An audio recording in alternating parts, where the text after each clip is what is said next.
Rogelio Zúñiga te presenta El Debate en la Red. Un programa donde abordaremos temas de actualidad, temas que a ti te interesan. Quédate con el periodista Rogelio Zúñiga en El Debate en la Red.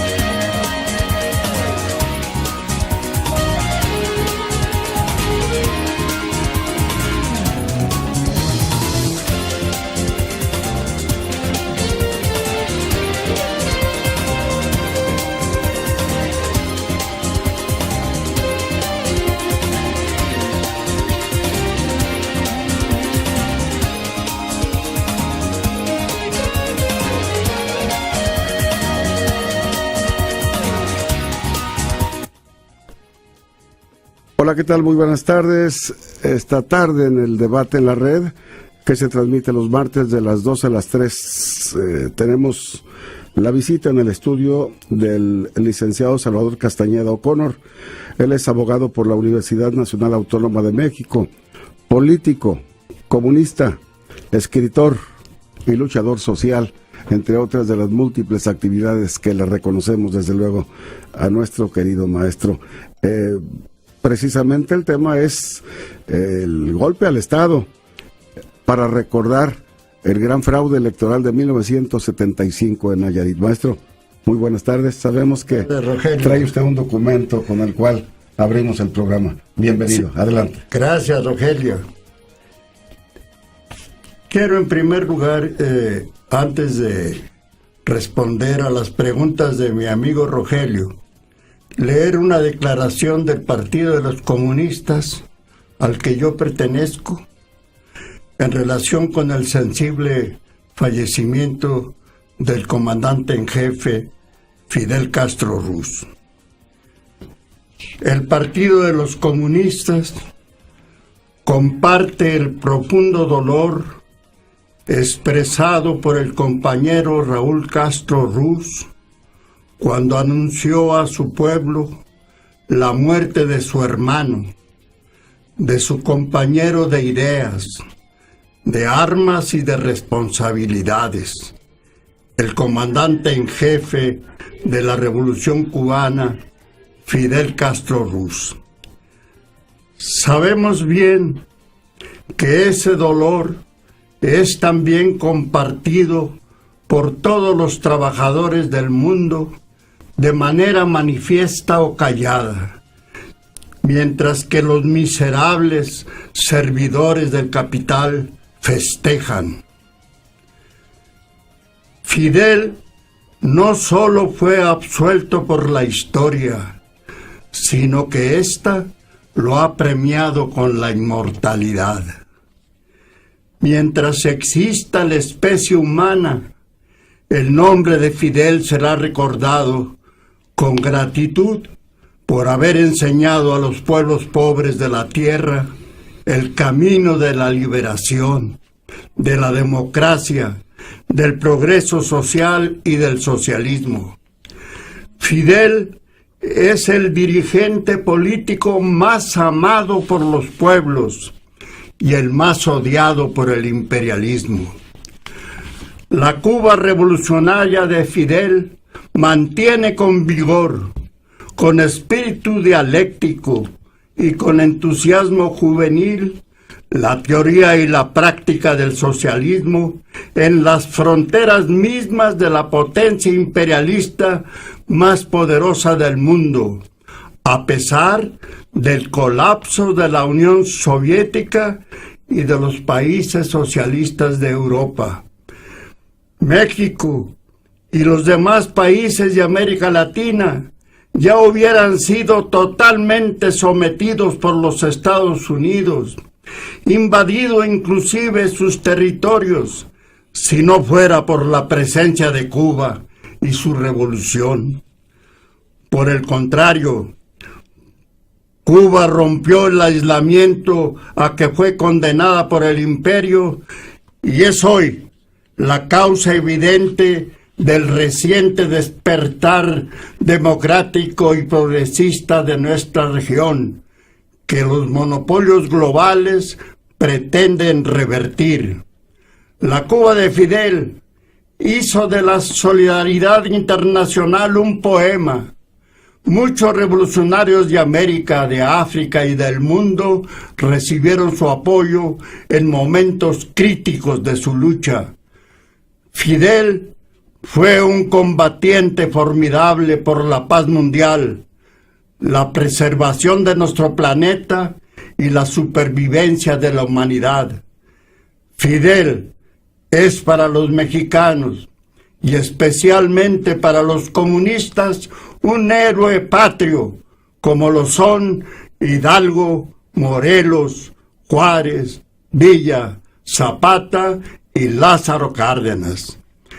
El Partido de los Comunistas realizará este 3 y 4 de diciembre en todos los lugares donde nos encontramos, según las formas y posibilidades de cada uno de nosotros, el homenaje al comandante en jefe de todos los pueblos del mundo. Además, juraremos fidelidad al concepto de revolución expresado por Fidel, como lo hacen hoy millones de cubanos. Es interesante la reflexión. Justamente pues en este momento en el que se rinde un homenaje al comandante Fidel Castro en su país y, como dice usted, maestro, en prácticamente todos los países del mundo que aman la democracia.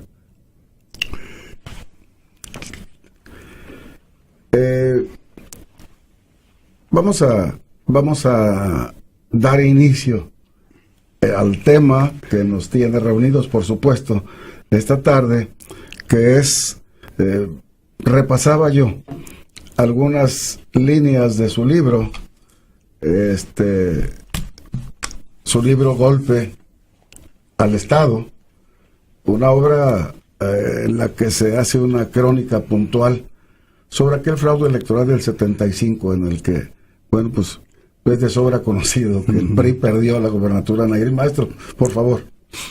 Mi querido Rogelio, el libro Golpe al Estado no se refiere, aunque lo menciona, específicamente al fraude del 75. Es un libro que redacté cuando el Estado mexicano empezó a desaparecer. Cuando el Estado mexicano empezó a abandonar las responsabilidades que le dio el constituyente de Querétaro. Cuando el Estado mexicano abdicó de su soberanía y despilfarró los bienes de la nación en favor del imperialismo y de los monopolios globales. En el asunto, pues naturalmente tuve que referirme al fraude del 75, pues bien conocido por los nayaritas, no necesito abundar en la materia, pero sí quiero aclarar una cosa. Todavía en el 75, la Dirección Nacional del Partido Popular Socialista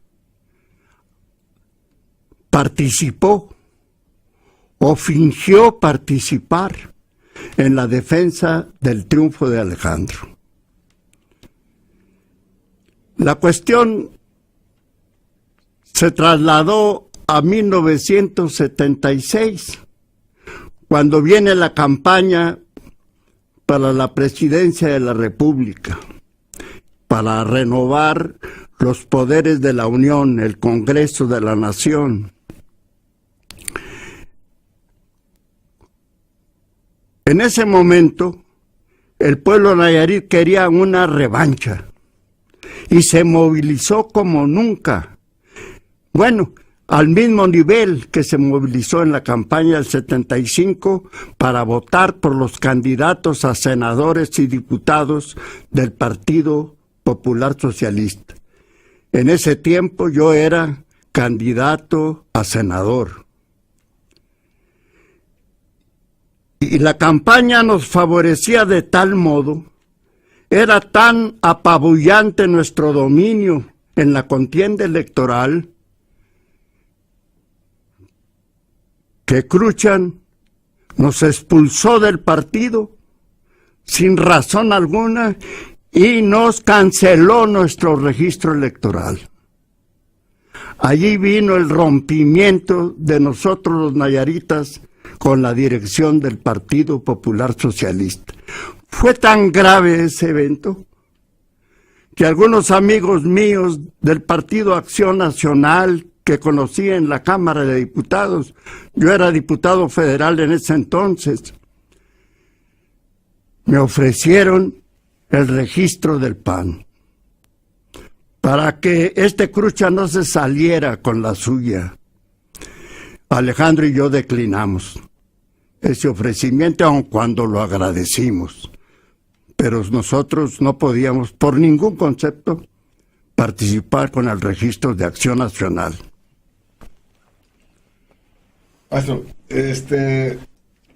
a ver, ¿qué no se habrá dicho de aquel fraude electoral del 75? Se ha dicho efectivamente que el movimiento de Alejandro Gascón Mercado, con usted, por supuesto, como su principal aliado, ganaron las elecciones, que las elecciones fueron robadas por el PRI, que hubo arreglos, no en lo oscurito, sino públicamente, por el entonces líder nacional del tricolor, Porfirio Muñoz Ledo, para negociar esa derrota inventada en contra del PPS y crear la figura de un senador por una alianza extraña PRI-PPS con Jorge Cruchan. ¿Qué nos puede decir, maestro? Mira, Rogelio, todavía en el 75, donde te digo que la Dirección Nacional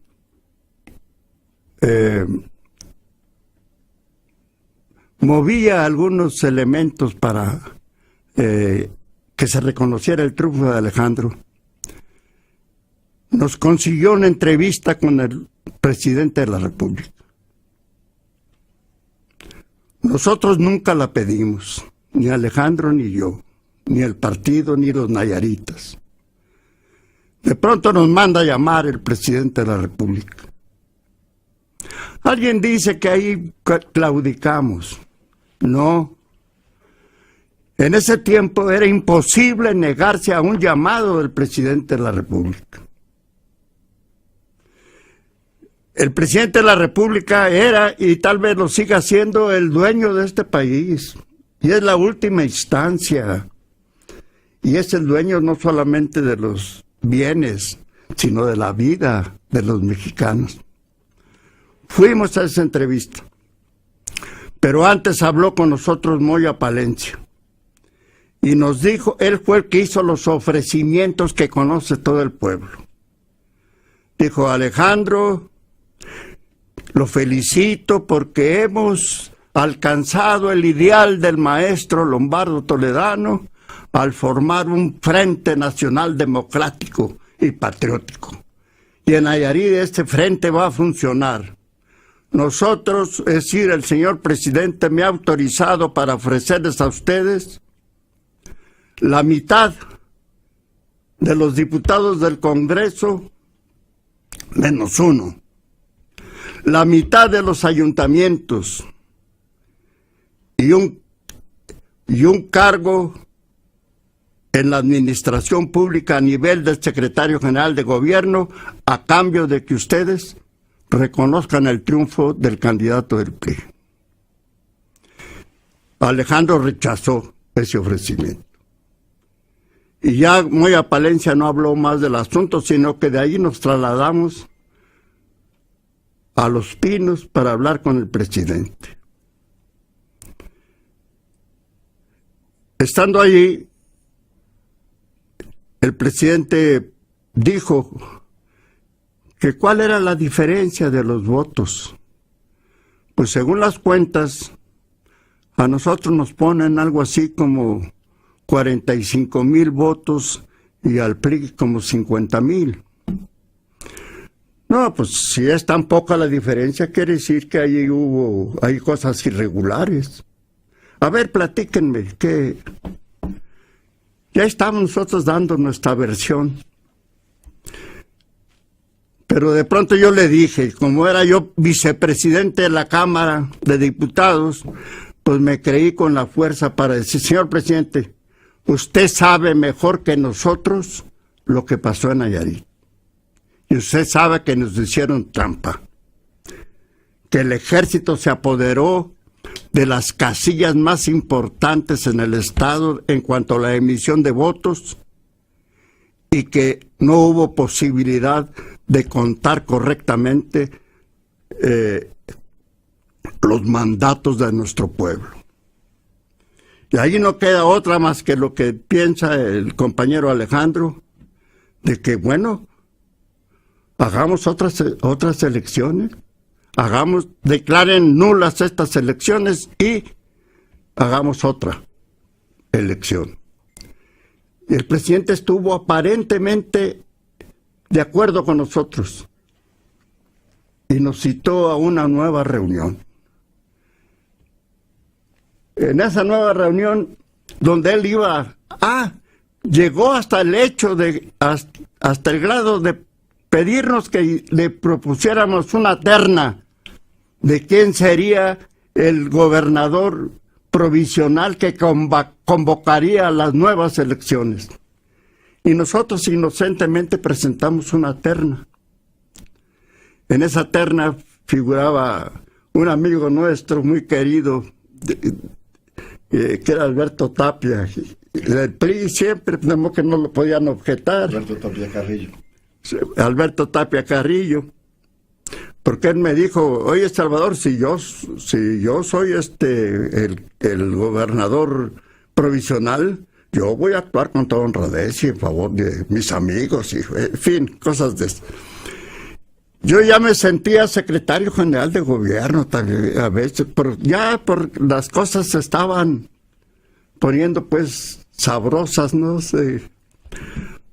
No, cuando volvimos a la reunión, ya no era el presidente solo, ya estaba Muñoz Ledo, estaba Emilio González, la plana mayor del PRI y de la CNC, ahí estaban.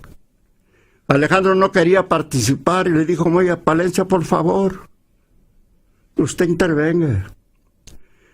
Cruchan pidió la palabra para decir que rebatir a Muñoz Ledo, que había dicho que las elecciones en Nayarit habían sido blancas, puras y perfectas. Y dijo Cruchan, eso no puede ser, ustedes están traicionando la labor de la política del señor presidente. Y Augusto Gómez Villanueva entonces pidió la palabra para decir, no, ingeniero Cruchan, ¿usted cree que nosotros estamos hablando en contra de la opinión del presidente? Esta es la opinión del presidente, de que las elecciones fueron limpias, puras y perfectas. Es más, quienes hicieron fraude fueron los del Partido Popular Socialista porque inventaron unas boletas que nada tenían que ver con la papelería oficial. Entonces, Alejandro le dijo a Muy a Palencia, yo me voy a retirar, señor secretario de Gobernación, porque yo no tengo obligación de escuchar las tonterías y las calumnias de Augusto Gómez Villanueva. Entonces Muñoz Ledo dijo, yo le llamo la atención, señor Alejandro Gascón, para que hablemos un lenguaje civilizado, correcto. A mí no me llama la atención ningún hijo de la chingada, dijo. Y yo pensé, de aquí nos vamos directos a la cárcel. En eso llegó el presidente Echeverría. ¿Qué? ¿Ya no se puede platicar entre mexicanos? ¿Ya no podemos conversar? Vengan, los invito a cenar. Ya fuimos a cenar, pues tamales, muy al estilo de Echeverría, atole, champurrado, cosas de esas. Y siguió la legata ahí, pero salimos de allí sin ningún acuerdo.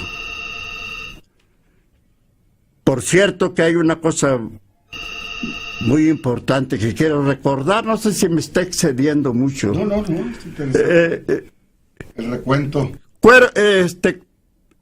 Del Toro Calero, que fue de los diputados que vinieron a organizar el fraude electoral, le dijo una cosa al presidente. Señor presidente, yo no estoy de acuerdo con la opinión de Augusto Gómez Villanueva en el sentido que los compañeros del Partido Popular Socialista falsificaron las boletas de elección.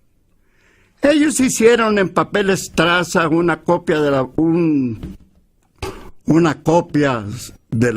la posible boleta para enseñar a votar a sus simpatizantes, cosa que todos debiéramos hacer, pero no es cierto que hayan utilizado una papelería oficial para hacer el fraude electoral. Si me permite, vamos a ir a una pausa. Maestro Castañeda O'Connor, regresamos, no le cambie. Así les dijo.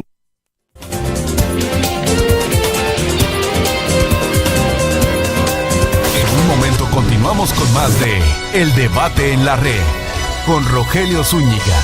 Continuando con el debate en la red, la participación en el estudio del maestro Salvador Castañeda O'Connor, un destacado comunista mexicano y además un reconocido activista social. Yo quiero preguntarle, maestro, con mucho respeto, después del movimiento del 75, cuando Alejandro Gascón Mercado se resistió a la toma del poder por la fuerza, hubo algunos grupos reducidos, por cierto, que lo acusaron de traidor al movimiento electoral del 75. Mira, Rogelio, esa fue una calumnia que inventó el propio gobierno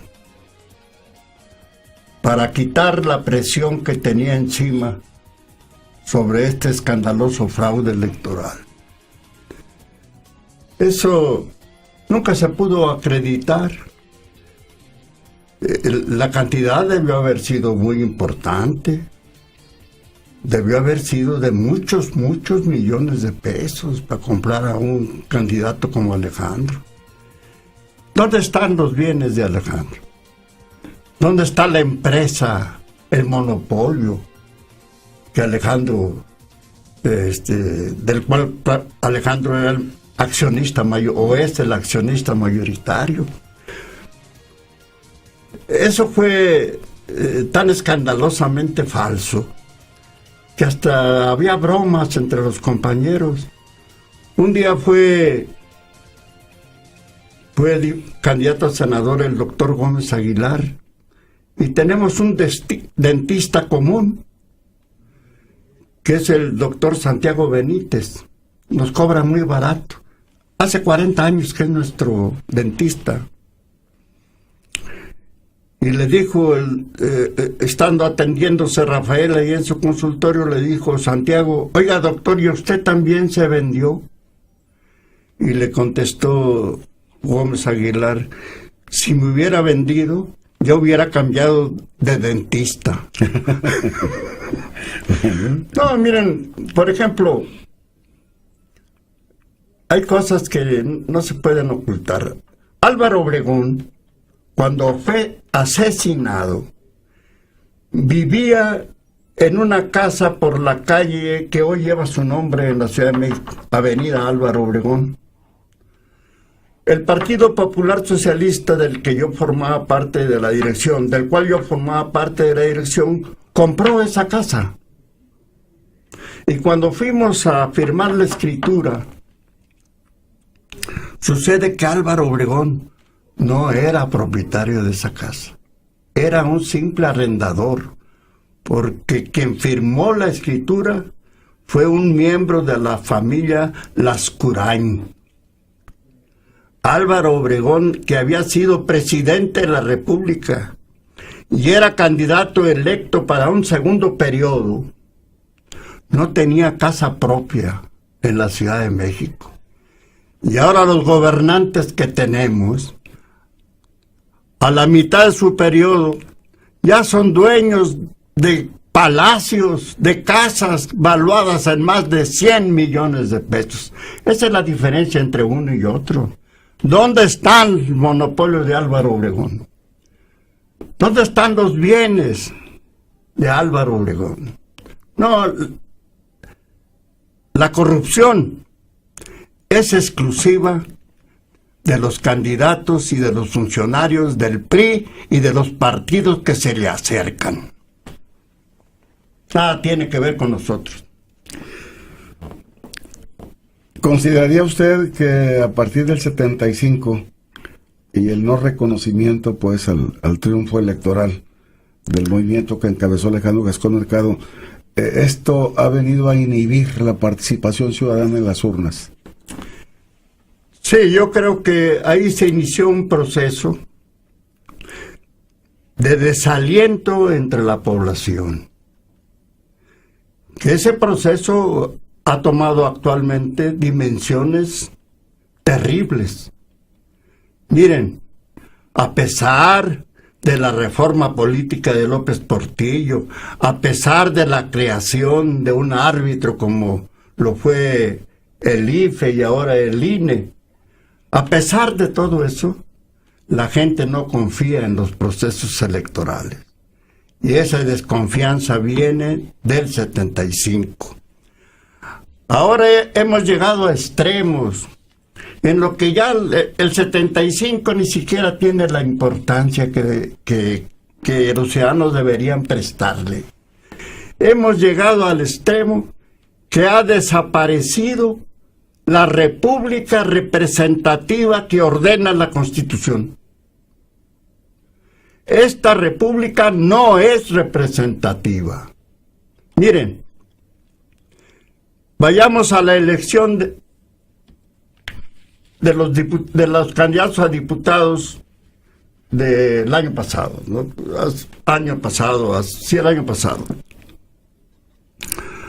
Los actuales diputados que integran la Cámara de Diputados del Congreso de la Unión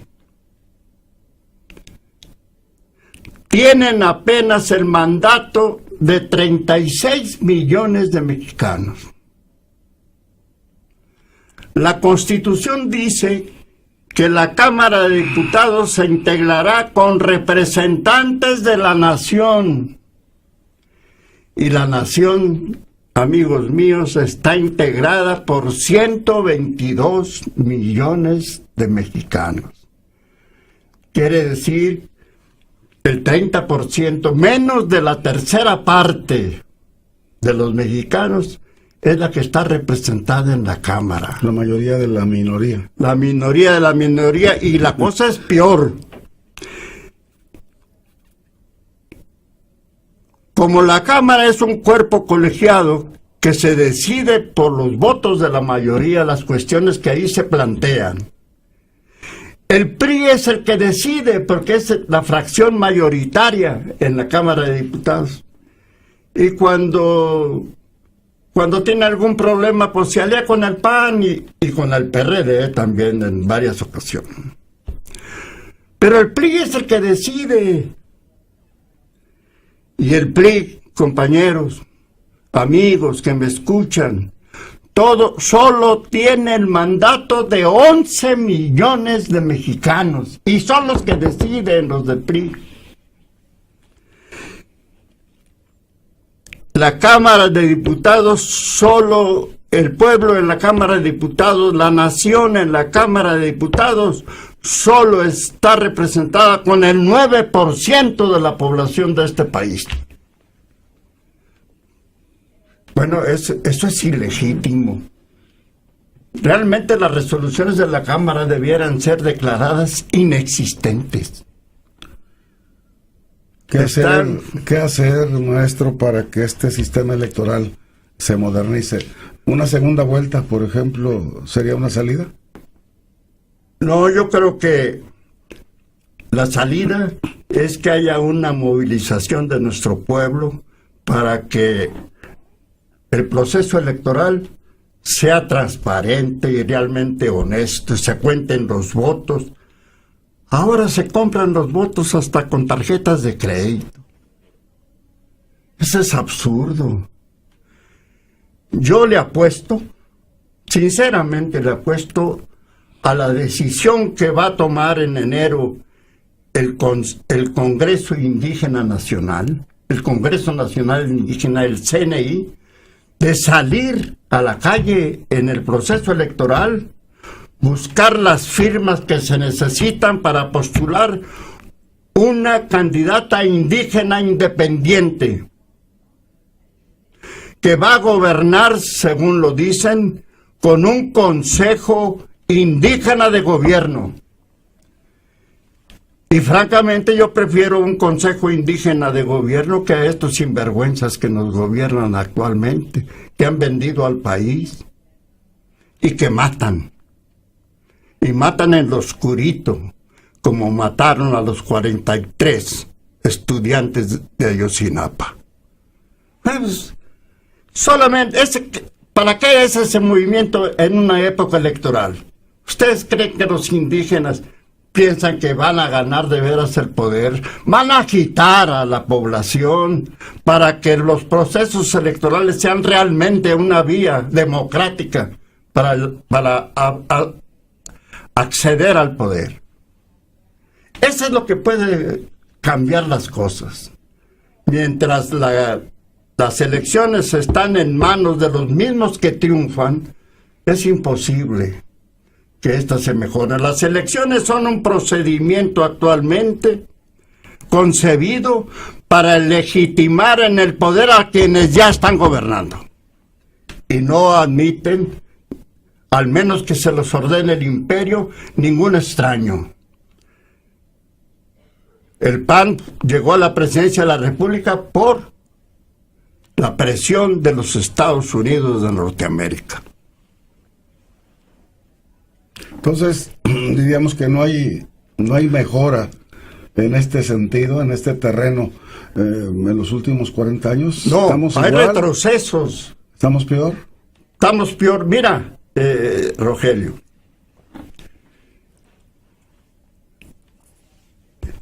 yo tengo por ahí un libro que es incunable, se lo regalé a mi hijo Oscar, de la Constitución del 57. Y junto a ese libro vienen algunas leyes reglamentarias, entre ellas la ley electoral. En ese tiempo, la elección presidencial era como la de Estados Unidos, era voto indirecto. El voto popular escogía a los diputados que iban a elegir al presidente de la República. Y la votación indirecta es todavía más complicada que la que actualmente tenemos. Y sin embargo, son unas cuantas hojas las que forman parte de la legislación electoral de aquella época. La legislación electoral debe ser una cosa sencilla, breve, que entienda todo el mundo. Hoy la legislación electoral ocupa la cuarta parte o más de la Constitución y 3 leyes o 4 reglamentarias. Una ley ve el proceso electoral, otra vez las impugnaciones, otra vez las prerrogativas. Cada aspecto de la elección tiene una ley reglamentaria y francamente eso no lo entiende nadie. Cuando yo milité en el Partido Popular Socialista y en el PSUN, que íbamos a las elecciones, nuestras casillas podían ser cuidadas hasta por analfabetas, que sabían hacer o gritar la protesta. Cualquiera les llamaban a alguien que supiera leer y escribir y que les redactara la protesta. Es tan complicada la ley electoral actual que ahora se necesita un abogado especializado en cada casilla electoral para defender el voto. Eso es absurdo. Hemos tenido un retroceso grave en materia electoral. Entonces hablaríamos de la necesidad de simplificar. De simplificar y de garantizar de veras la honradez la objetividad y la honradez de la elección. Las candidaturas independientes. Mira, yo quiero decir que en lo general yo estoy en contra de las candidaturas independientes. Eso viene muy a tono con la tesis de los neoliberales de que ya no existen las clases sociales, que son nomás los derechos del individuo. No, la elección, la contienda electoral, cuando es verdadera, expresa los intereses de las clases sociales y es la lucha de clases elevada al nivel político e ideológico. Eso es lo que le falta ahora a las elecciones, que no hay un debate político e ideológico, hay puros eslogan comerciales. Porque la elección debe ser la expresión de la contienda entre las distintas corrientes del pensamiento y los distintos intereses de las clases sociales que forman parte de la nación mexicana. Un candidato independiente, ¿a qué clase social va a representar? Cuando hablamos de clase social estamos hablando de grandes masas. Una pausa, maestro. Volvemos enseguida.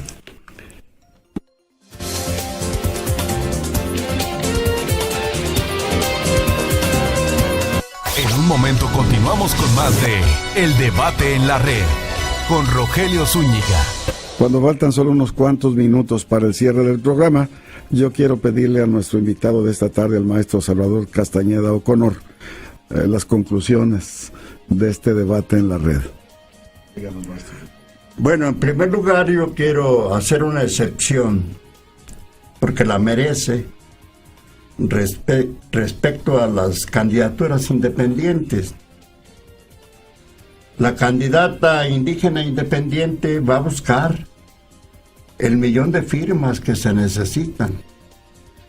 Pero en ese caso estamos hablando de un interés legítimo, no de una candidata que sale a buscar que se respeten sus derechos ciudadanos, a ser votada. No, esa candidata va a salir a buscar y a luchar por los intereses de los indígenas de este país. Es una cosa diferente. En los casos de otro tipo, pues los candidatos independientes necesitan ser hombres muy ricos para poder contender. Porque para juntar 1,000,000 de firmas se necesita tener mucho dinero, recorrer el país, estimular a los que van a firmar. Y eso francamente no garantiza que ese candidato tenga solamente el interés de rescatar sus derechos de ciudadano a ser votado. Ese candidato va a buscar recursos. ¿Quién se los va a dar? Es lo que no sabe uno. ¿Se los va a dar el narcotráfico? ¿Se los va a dar el imperialismo? Yo me pregunto a veces, ¿quién le da los recursos al presidente municipal de San Blas? Esos que reparte como volantes, como confeti. ¿Quién le da esos recursos? Entonces, todo eso queda fuera de contexto. Atrás del candidato independiente siempre habrá alguien, un grupo atrás. Bueno, pero pues si hablamos de grupos, pues qué mejor que los partidos políticos. Nada más que el partido político debe ser obligado a que manifieste desde sus principios y estatutos a qué clase social pertenece.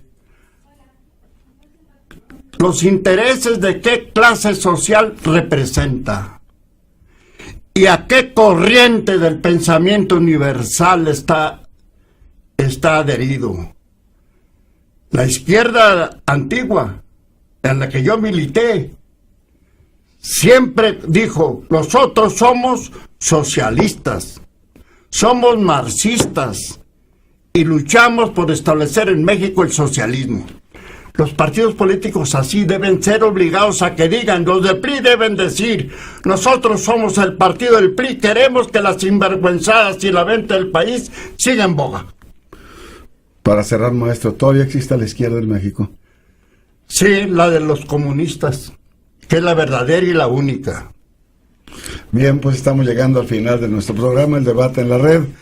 Agradeciendo, por supuesto, la visita y la participación en el programa del maestro Salvador Castañeda. Te agradezco mucho a ti, Rogelio, y te reitero mi afecto y mi cariño de toda la vida.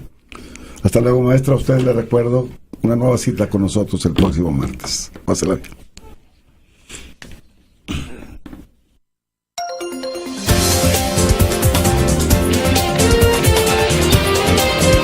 Debatimos temas de actualidad, de importancia social.